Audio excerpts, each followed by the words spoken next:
बादल फटने की घटना के 2 दिन बाद भी 44 लोग लापता, राजबन में 2 शव और बरामद।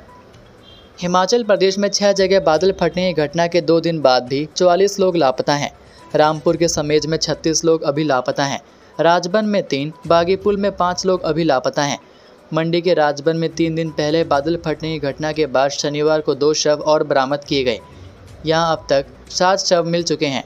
इस तरह अब तक 9 शव बरामद किए जा चुके हैं। राजबन में 11 वर्षीय बच्ची अनामिका पुत्री शेष राम निवासी समालक का शव चट्टानों के बीच फंसा था। चट्टाने ब्लास्ट कर शव निकाला गया। दूसरा शव महिला का है जिसकी अभी शिनाख्त नहीं हो पाई है। राजबन में अब 3 माह की दूधमुही बच्ची समेत कुल 3 लोग लापता हैं। उन्हें भी ढूंढने के प्रयास किए जा रहे हैं। समेज, बागीपुल, राजबन में सेना, एनडीआरएफ, एसडीआरएफ, पुलिस और होमगार्ड जवानों की ओर से सर्च ऑपरेशन चलाया जा रहा है। करीब 250 जवानों का रेस्क्यू दल लापता लोगों की तलाश में जुटा है। शनिवार से जेसीबी मशीन तैनात कर दी है। वहीं सेना के खोजी कुत्ते भी लगाए गए हैं। अब रविवार सुबह फिर से सर्च ऑपरेशन शुरू होगा। शनिवार को एनडीआरएफ की टीम ने अस्थायी पुल का निर्माण करके सर्च ऑपरेशन खड्ड की दूसरी तरफ भी आरंभ किया है। पानी का बहाव तेज होने से 2 दिन से अस्थायी पुल निर्माण करने में दिक्कत पेश आ रही थी। मुख्यमंत्री सुखविंदर सिंह सुक्खू के निर्देश पर पूरा प्रशासन राहत और बचाव अभियान में पहले दिन से लगा हुआ है। 5 मृतकों के परिवारों को 4-4 लाख रुपए की राहत राशि जारी कर दी गई है। प्रभावित परिवारों को राशन, मेडिकल किट और तिरपाल दिए गए हैं। उनके ठहरने की व्यवस्था गांव में ही खाली घर पर की गई है। राजबन में एहतियात के तौर पर 25 घरों को खाली करवा दिया गया है।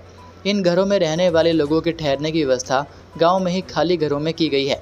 मलाणा परियोजना के पास बादल फटने के बाद मची तबाही से मलाणा गांव का संपर्क कट गया है। उधर लाहौल स्पीति के तांदी में फंसे 80 लोगों को सुरक्षित बचाया गया है। हिमाचल पंचायतीराज विभाग के सचिव सहित निदेशक की गाड़ी जब्त करने के आदेश। हिमाचल प्रदेश हाईकोर्ट ने तकनीकी सहायक के नियमितीकरण मामले में अदालत के आदेशों की अवमानना करने पर पंचायत सचिव सहित निदेशक की गाड़ी जब्त करने के आदेश दिए हैं।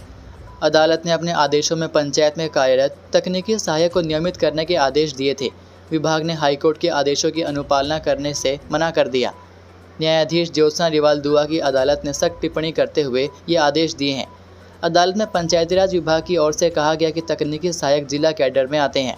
ऐसे में पंचायतीराज विभाग इसके लिए जिम्मेवार नहीं है। अदालत ने कहा कि यहाँ पर सवाल अदालत के आदेशों की अनुपालना का है। विभाग को कोर्ट के आदेशों की पालना करनी चाहिए थी। अदालत ने कहा कि अगली सुनवाई तक HP 07E0027 और HP 07E003 नंबर की सरकारी गाड़ियों का प्रयोग न किया जाए। हाईकोर्ट ने 25 सितंबर 2023 को तकनीकी सहायकों को दैनिक वेतनभोगी व अन्य सभी वित्तीय लाभ देने के आदेश पारित किए थे, जिनकी अनुपालना विभाग ने नहीं की। इस मामले की अगली सुनवाई 20 अगस्त को होगी। हिमाचल में सरकारी कर्मचारियों के तबादलों पर इस दिन से लगेगा पूर्ण प्रतिबंध, सरकार ने लिया फैसला। हिमाचल प्रदेश सरकार ने सरकारी कर्मचारियों के तबादलों पर पूर्ण प्रतिबंध लगाने का फैसला लिया है। कार्मिक विभाग की ओर से शनिवार को जारी अधिसूचना के अनुसार 5 अगस्त से तबादलों पर पूर्ण प्रतिबंध रहेगा। मुख्यमंत्री की मंजूरी के बाद कर्मचारियों के तबादलों के ऐसे प्रस्तावों पर कार्रवाई और कार्यान्वयन किया जाएगा जो व्यापक मार्गदर्शक सिद्धांत 2013 के पैरा 8 के तहत विशेष रूप से प्रदान की गई परिस्थितियों के अनुरूप होंगे। इस संबंध में मुख्य सचिव प्रभु सक्सेना की ओर से सभी प्रशासनिक सचिवों, विभागाध्यक्षों, मंडलायुक्तों व उपायुक्तों को निर्देश जारी कर कड़ाई से अनुपालन के लिए कहा गया है। दारचा के पास बादल फटने से 2 पुल क्षतिग्रस्त, कुछ भागों में 5 दिन भारी बारिश का अलर्ट। हिमाचल प्रदेश के कई भागों में बारिश का कहर लगातार जारी है। समेज, बागीपुल, राजबन, चंबा व सगनम गांव के बाद अब दारचा के पास बादल फटने से तबाही हुई है। लाहौल स्पीति के दारचा श्रृंखला मार्ग पर दारचा से लगभग 16 किलोमीटर दूर बादल फटने से पुराने व नए दोनों पुल क्षतिग्रस्त हो गए। घटना शुक्रवार देर रात की बताई जा रही है। फिलहाल श्रृंखला दर्रा होकर दारचा से जांस्कर सड़क यातायात के लिए बंद है। सीमा सड़क संगठन मार्ग को बहाल करने में जुटा है, लेकिन नुकसान अधिक होने से करीब 2 से 3 दिन का समय लग सकता है। जिला प्रशासन ने लोगों से कहा है कि इस मार्ग पर यात्रा करने से बचें और दारचा से श्रृंखला सड़क का उपयोग तब तक न करें जब तक इसे उपयोग के लिए सुरक्षित घोषित न कर दिया जाए। SP लाहौल स्पीति मयंक चौधरी ने कहा कि दारचा श्रृंखला मार्ग बंद हो गया है। वहीं मौसम विज्ञान केंद्र शिमला की ओर से राज्य के कुछ भागों में 5 दिन भारी बारिश के येलो अलर्ट जारी किया गया है। विभाग के अनुसार राज्य के कुछ स्थानों पर 3 से 7 अगस्त तक भारी बारिश का अलर्ट है। राज्य के कुछ स्थानों पर 9 अगस्त तक मौसम खराब बना रहने का पूर्वानुमान है। मलबे से भरे 4 स्कूल 7 अगस्त तक बंद, बाढ़ प्रभावितों को मुफ्त शिक्षा देने का ऐलान। आसमान से बरसी आफत ने सैकड़ों स्कूली बच्चों की पढ़ाई भी प्रभावित कर दी है। बादल फटने से आई बाढ़ के कारण समेज, बागी पुल और जाऊं स्कूल में मलबा और पत्थर भर गए हैं। उपमंडल प्रशासन ने इन स्कूलों को 7 अगस्त तक बंद रखने के फरमान जारी किए हैं। गौर हो कि श्रीखंड महादेव की पहाड़ियों पर बुधवार रात बादल फटने के कारण आई बाढ़ का पानी 3 खड्डों में फैल गया। इससे समेज स्थित वरिष्ठ माध्यमिक पाठशाला प्राथमिक स्कूल, वरिष्ठ माध्यमिक पाठशाला बागी पुल और वरिष्ठ माध्यमिक पाठशाला जाऊं में मलबा ही मलबा भर गया। बाढ़ के कारण समेज स्कूल की इमारत पूरी तरह से क्षतिग्रस्त हो गई। ऐसे में वैकल्पिक व्यवस्था होने तक इन स्कूलों को कुछ दिनों तक खुला रखना संभव नहीं है। इसे देखते हुए स्कूली बच्चों और स्टाफ की सुरक्षा सुनिश्चित करने के लिए प्रशासन ने इन स्कूलों को 7 अगस्त तक बंद रखने का निर्णय लिया है। वहीं बच्चों की पढ़ाई प्रभावित ना हो, इसे देखते हुए कई लोगों ने मदद के हाथ आगे बढ़ाए हैं। रामपुर के कमला मेमोरियल स्कूल प्रबंधन ने बाढ़ प्रभावित क्षेत्रों से संबंध रखने वाले विद्यार्थियों को जमा 2 कक्षा तक निःशुल्क शिक्षा देने की पहल की है।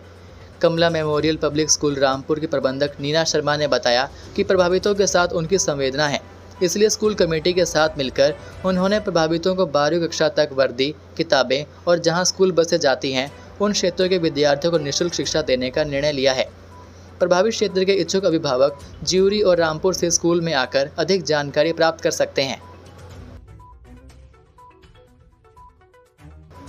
हिमकेयर योजना से बाहर हुए सरकारी कर्मचारी व पेंशनर्स, निजी अस्पतालों में योजना बंद। पूर्व भाजपा सरकार के समय से चल रही हिमकेयर योजना को लेकर सुखू सरकार ने बड़ा फैसला लिया है। सरकारी कर्मचारियों व पेंशनर्स को अब इस योजना के तहत कैशलेस उपचार की सुविधा नहीं मिलेगी। साथ ही निजी अस्पतालों में भी इस योजना को बंद कर दिया गया है। इन फैसलों को लेकर शनिवार को अधिसूचना जारी हुई है।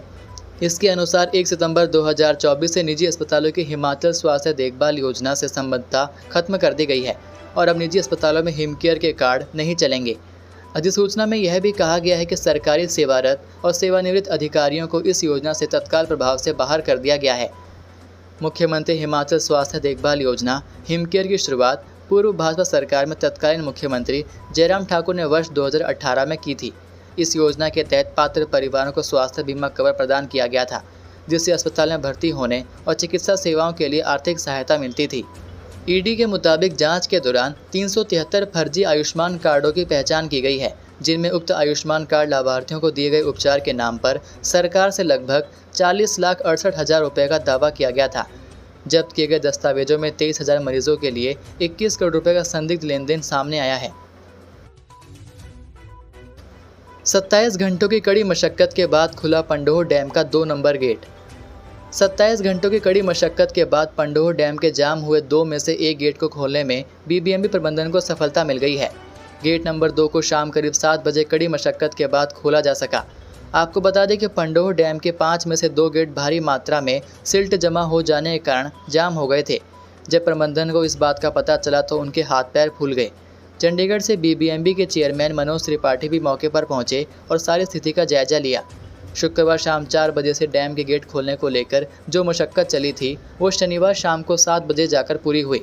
बीबीएमबी के चीफ इंजीनियर सुनील दत्त शर्मा ने डैम का एक गेट खोले जाने की पुष्टि की। उन्होंने बताया कि एक गेट को खोल दिया गया है, जबकि दूसरा गेट टेक्निकल खुद ही खुल जाएगा। खतरे वाली कोई बात नहीं है। बीबीएमबी प्रबंधन हर गतिविधि पर नज़र बनाए हुए है। तो ये थे आज के प्रदेश के मुख्य समाचार। उम्मीद करते हैं कि आपको ये वीडियो पसंद आई होगी। वीडियो पसंद आने पर वीडियो को लाइक और शेयर ज़रूर करें। अब मुलाकात होगी आपसे अगली वीडियो में। तब तक के लिए जय हिंद, जय भारत, जय हिमाचल।